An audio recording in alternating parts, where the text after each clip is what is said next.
आज का जो रियल इंसिडेंट है वो हमें एक इंसान ने भेजा है जिसने अपना नाम गुप्त रखने के लिए बोला है। हम उनका नाम गुप्त रखेंगे।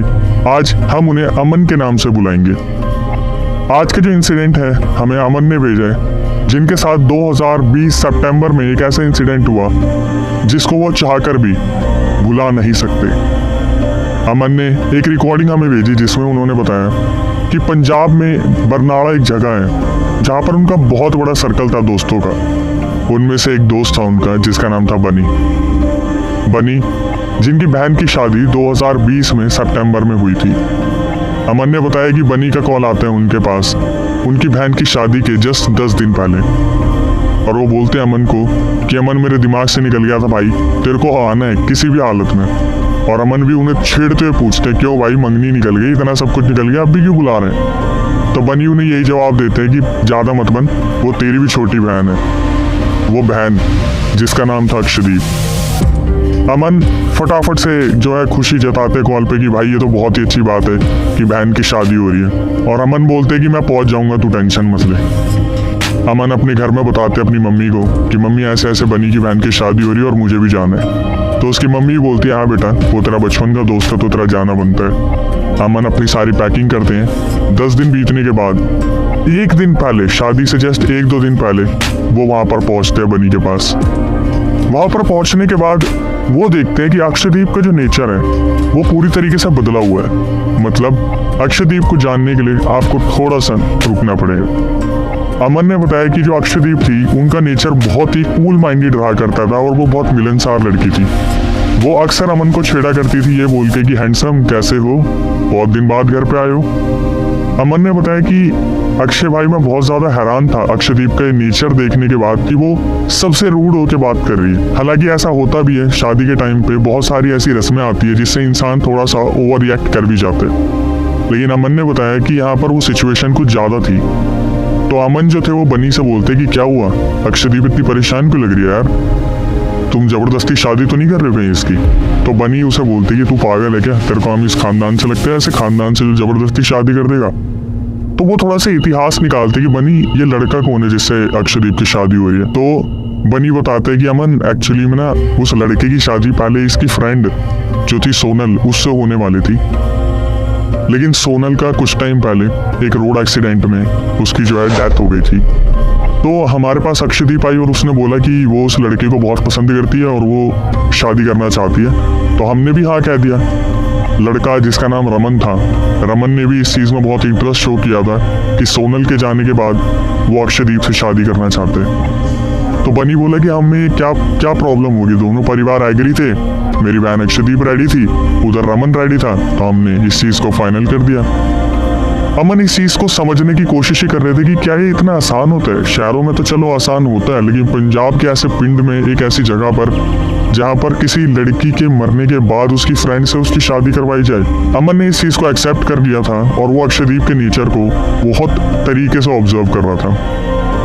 वो रात गुजरती है और अगला दिन आता है जब अक्षदीप का हल्दी वाला दिन था। हल्दी का प्रोग्राम जब स्टार्ट ही हुआ था और हल्दी लगने की प्रथा स्टार्ट होने वाली थी 15 मिनट पहले सबके सामने अक्षदीप उठती है और भागकर अपने कमरे में जाती है और वहाँ पर जोर जोर से चिल्लाना शुरू करती है, अपने आप को बुरी तरीके से मारना शुरू करती है।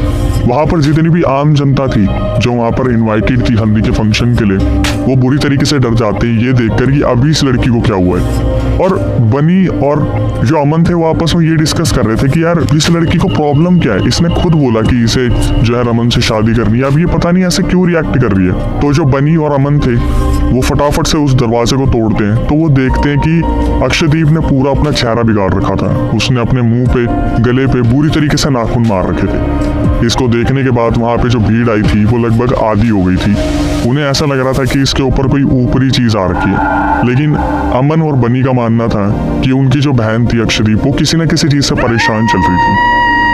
वो सोचते कि हम इस बारे में बात करेंगे लेकिन लोगों के सामने हम रिएक्ट नहीं कर सकते, तो वो ऐसे किसी भी तरीके से जो है अक्षदीप को मनाते हैं और उसे बाहर लेके आते हैं। और उसके बाद अमन ने बताया कि अक्षय भाई आप मानोगे नहीं, वहाँ पर मामला इतना बिगड़ चुका था ना कि हल्दी का प्रोग्राम हमने कैसे निपटाया कि हमने फॉर्मेलिटी के लिए 15-20 मिनट जो है वहाँ पर फोटो सेशन करवाया और अक्षदीप को हमने अंदर भेज दिया।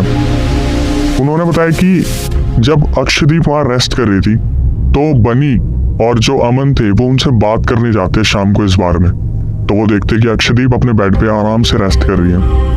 तो उनके दिमाग में आता है यार कमरे में कुछ तो ऐसा होगा जो हमें संकेत देगा कि अक्षदीप ऐसे रिएक्ट क्यों कर रही है। तो बनी जहाँ पर उनके बिस्तर के आगे पीछे कुछ देख रहे थे, अमन की नजर पड़ती है अक्षदीप के पर्स पे, और पर्स खोलने पर मिलता है एक शादी का कार्ड, जो कि उसी की शादी का कार्ड था। उस कार्ड पे लिखा होना चाहिए था अक्षदीप वेड्स रमन। उस अक्षदीप नाम को काटकर वहां पे बड़ा बड़ा पेन से लिखा गया था सोनल। अमन बहुत ज्यादा डर जाते हैं देखकर कि वो ये क्या देख रहा है, ये एक कार्ड जिसपे अक्षदीप का नाम काट के सोनल लिखा हुआ है। और बनी ने अभी उसे 1-2 दिन पहले ही बताया था कि जो लड़की मर चुकी है उसका नाम सोनल था, जिससे रमन की शादी होने वाली थी। अमन बिना कुछ कहे उस कार्ड को चुपचाप अपने पास रख लेते हैं, सिर्फ ये सोच के कि अगर बनी को बता दिया तो ये पूरी की पूरी शादी बर्बाद हो जाएगी अगर ऐसा कुछ हुआ तो। अमन बताता है कि जब वो अपने कमरे में जाता है जहाँ पर उसके रहने की व्यवस्था की जाती है, वहाँ पर वो इस बारे में सोच ही रहा था। इतने में जब वो अकेला बैठा इस बारे में सोच रहा था रात को, अचानक से अक्षदीप उसके कमरे में आती है। और यहाँ पर अमन ने बताया कि अक्षय भाई, मेरी जान निकल गई थी क्योंकि मेरे को एक ऐसा राज पता था और वो राज चल के मेरे सामने आ गया था। अक्षदीप अमन को बोलती है कि तू जब से यहाँ पे आया ना, तेरी वजह से मेरी लाइफ में कुछ ना कुछ हो रहा है। तू यहाँ से चला जा, तूने उस कार्ड पे देख लिया ना क्या लिखा हुआ है, चला जा, इससे पहले मैं तुझे यहाँ से जान से मार दूँ। और ये बोलने के बाद अक्षदीप अमन के कमरे से चली जाती है। अमन वहाँ पर बैठ के सारी चीज़ें सुन देख रहा होता है। अमन ने बताया कि भाई मेरी रात कैसे गुजरी है ना, मैं पूरी जिंदगी किसी को नहीं बता सकता कि जब मेरे सामने अक्षदीप चल के आई थी, जो जिसे मैं बहन बोलता हूँ, वो मुझे बोल रही है मैं तुझे जान से मार दूंगी, यहाँ से चला जा। वो अपने बेड पे लेटते हैं और अगले दिन सुबह शादी के घर से 3 किलोमीटर दूर एक बहुत फेमस हनुमान मंदिर था, वो वहाँ पर जाते हैं और वहाँ के पंडितों को दिखाता है वो कार्ड और बताते हैं कि ऐसे ऐसे हो रहा है। तो वो बताते हैं कि ऐसा पहले भी इस गाँव में हो रखा है, और वो अमन को एक माला देते और बोलते कि इस माला को तुम जाके उस लड़की के गले में डाल देना, शायद तुम्हें असली रूप देखने को मिल जाए। अमन वहां से अपनी बाइक उठाते हैं और वो शादी के घर की तरफ जाने को होता है। इतने में एक गाड़ी उन्हें बहुत बुरी तरीके से टक्कर मार देती है। जो गाड़ी उन्हें टक्कर मारती है वो फटाफट से अमन को गाड़ी में बैठाती है और नियर बाय हॉस्पिटल में एडमिट करवा देती है। जो इंसान जिसने टक्कर मारी थी वो अमन के बगल में खड़ा। अमन ने उसे सारी बात बताई कि वो यहाँ पर एक शादी अटेंड करने आया था और ऐसे ऐसे वो मंदिर गया था कुछ बात करने के लिए, और उसने सोचा कि मैं किसी से तो डिस्कस करूँ। उस गाड़ी वाले इंसान को बोला कि ऐसे ऐसे जिस घर में मैं जा रहा हूँ, मैं मेरे जो दोस्त है उसी वैन के अंदर शायद कोई और आ रखा है, मुझे उसे बताना पड़ेगा। जो लड़का वहाँ पे खड़ा होकर सुन रहा था वो अचानक से बोलते हैं कि तू अक्षदीप की बात कर रहा है ना, अक्षदीप की शादी मुझसे हो रही है। तो एकदम से वो बोलता है अच्छा हुआ तुम यहीं पे हो, मैं तुम्हें सब बताता हूँ कि ऐसे ऐसे उसकी बॉडी में जो है सोनल आ रखी है और वो शायद आपको भ्रमित कर देगी, ऐसा कर देगी। वहाँ पे जो लड़का खड़ा था रमन, वो अपना कुर्ता ऊपर करता है, उसके अंदर पिस्टल लगी हुई थी, एक गन, जो कि सीधा वो उसकी तरफ करता है, अमन की तरफ, और बोलता है अगर तूने ये बात किसी को भी बताई ना, मैं तुझे जान से मार दूंगा। मुझे पता है वो सोनल है और मैं उससे बहुत प्यार करता हूँ और मैं उससे शादी करना चाहता हूँ। अमन के लिए एक ऐसी सिचुएशन आ गई थी, एक तरफ कुआं एक तरफ खाई। अमन ने सोचा कि भाई अब मैं अगर बनी को बताऊंगा तो उसकी बहन मार देगी, और अगर मैं इनके इंटरफेयर करूंगा तो ये लड़का मुझे मार देगा जिससे शादी होने वाली है, और इसे भी बहुत अच्छे से पता है उसकी बॉडी में कोई और है। अमन ने बताया कि वो अपनी बाइक उठाता है जब वो ठीक हो जाते हैं वहाँ से, और सीधा 30 किलोमीटर दूर अपने घर आ जाते हैं। घर पे आने के बाद उसकी जो गतिविधियाँ होती है ना वो बदली बदली से लगती है, और कहते हैं ना कि माँ बाप से तो कभी कुछ छुपा ही नहीं है। अमन की जो मदर होती है वो काली की एक बहुत बड़ी भक्त थी। वो उसके पास आती है और बोलती है कि अमन सच सच बता, तुझे क्या हुआ है, अचानक से तेरा एक्सीडेंट हो गया, तू अपने दोस्त की बहन की शादी छोड़ के घर पे आ गए। तो अमन ने बताया कि मेरी मम्मी मुझे मंदिर वाले कमरे में लेके जाती है और मुझसे पूछती है सच सच बता हुआ क्या है। अमन एक छोटे बच्चे की तरह अपनी मम्मी को सब कुछ बताता है कि ऐसा ऐसा अक्षदीप जो बनी की बहन है उसकी बॉडी में सोनल की आत्मा है, मैंने ऐसे कार्ड देखा और उसने मुझे मेरे रूम में आके ये बात बोली, और जिस लड़के से उसकी शादी हो रही है रमन की, वो भी कोई आम इंसान नहीं है, उसे भी बहुत अच्छे से पता है कि वो जो सोनल है वो ही अक्षदीप की बॉडी में आ रखी है। उसकी मम्मी बोलती है कि बेटा क्या तूने बनी को बताया है सब कुछ? अमन डर के मारे बोलता है मम्मी उन्होंने मुझे मारने की धमकी दी है, वो आत्मा मुझे जान से मार देगी, मैं नहीं चाहता कि मेरे साथ कोई ऊंच नीच हो। तो जो मम्मी थी अमन की वो उन्हें समझाती कि तू काली के घेरे में बैठा हुआ है, तू काली माता के घेरे में बैठा है, तुझे कुछ नहीं होगा, तू अभी के अभी बनी को फ़ोन मिला और उसे सब कुछ सच बता दे। कैसे न कैसे अमन जो है 2-4 मिनट की बहस के बाद फ़ोन मिलाते हैं और बनी को बोलते हैं कि भाई वो हमारी बहन नहीं है, वो सोनल है। सोनल जो कि हमारी बहन अक्षदीप के शरीर में आ रखी है। थोड़ी देर तक तो जो है बनी इस बात का भरोसा नहीं मानता कि ऐसा भी कुछ हो सकता है। अमन उसे बोलता है काम कर, तेरे जो 3 किलोमीटर दूर मंदिर है ना, हनुमान मंदिर, तू वहाँ जा, पंडितों को सब कुछ बता, वो तुझे माला देंगे जो मुझे भी दी थी। मेरे से तो वो माला गिर गई, लेकिन तू जाके वहाँ पे से माला ले और तू जाके ना बस अक्षदीप के गले में डाल दियो। सेम वही होता है, बनी अपने घर से 3 किलोमीटर दूर जाते हैं, पंडितों से बात करते हैं तो पंडित बताते हैं कि यहाँ पर 3 दिन पहले एक लड़का भी आया था जो हमें इस केस के बारे में बता रहा था, और बहुत सारे मंत्रों के बाद वो जो माला है वो देते हैं बनी को, और बनी अपने घर पे आते हैं, सब कुछ बताते हैं, और उनके 6 किलोमीटर दूर जो ससुराल था वो सब वहाँ पे जाते हैं इस चीज़ को देखने के लिए कि अमन की बात में कितनी हकीकत है। हालांकि बनी को थोड़ा सा शक तो था क्योंकि उसके सामने उसने अपनी बहन को मुँह नोचते हुए देखा था। वहाँ पर जाने के बाद उन्हें जो पता चलता है उसको सुन के आपके भी पैरों तले ज़मीन निकल जाएगी। जब बनी अपने परिवार वालों के साथ ससुराल पहुंचते तो ससुराल वाले कहते कि आपकी लड़की बिल्कुल भी स्टेबल नहीं है, ये रात को खड़ी होकर पागलों की तरह चिल्लाती है जैसे इसे कोई बुरी तरीके से मार रहे। रमन उस टाइम पे ऑफिस में होता है जो अक्षदीप का हस्बैंड था, तो ये रूम में जाते हैं और वहाँ पे जाते ही देखते हैं कि अचानक से अक्षदीप जो है पागलों की तरह चिल्लाना शुरू करती है कि मेरे कमरे से बाहर निकल जाओ, मुझे किसी से बात नहीं करनी, मुझे यहाँ पे किसी से कोई मतलब नहीं है। बनी कैसे न कैसे बातों में लगा के उसके गले पे माला डाल देते हैं और उसके बाद वहाँ पर मौत का तांडव शुरू हो जाता है।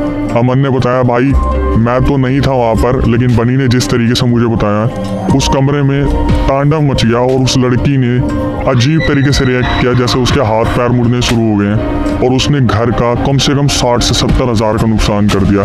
उसने वहाँ पर LED तोड़ दी, कबर्ड्स तोड़ दिए, वहाँ पर जो भी सामान वो आता रहा उसके हाथ में वो उन पर फेंकती रही। उसने पंडित पर अटैक कर दिया।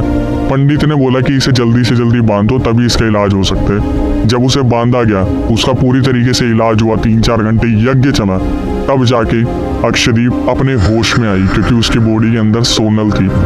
जब अक्षदीप अपने होश में आती है उसके बाद अक्षदीप को पता ही नहीं था कि उसकी शादी भी हो चुकी है।